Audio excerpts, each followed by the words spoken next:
पाक फौज की क़यादत ने जो कहा वो करके दिखाया। Army chief general Asim Munir और DGI SPR ने भारत को ऑपरेशन बुनियानुम मरसूस के जरिए मुंह तोड़ जवाब देकर दिखाया। आर्मी चीफ ने जनरल आसिम मुनीर और DGI SPR ने वाज़ेह किया था कि किसी भी जहरियत का भरपूर जवाब दिया जाएगा।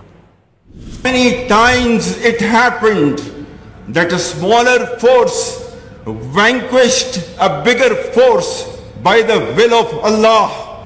History has proven that the complete nation and its armed forces have always stood together with all their might against any act of aggression. Alhamdulillah, we have the will, capacity and capability to protect our sovereignty and territorial integrity, and we are all well aware of the ways and means to do it.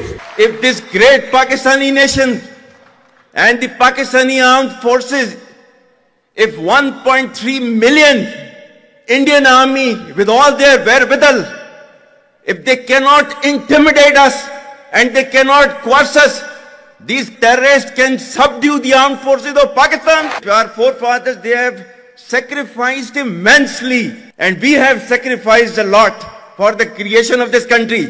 And we know how to defend it. हम सिर्फ ये कहना चाहते हैं कि ना हम तुम्हारी ताकत, ना तुम्हारी मकारी और तुम्हारी जारियत से मरूब होने वाली कौम है। Now you just wait for our response.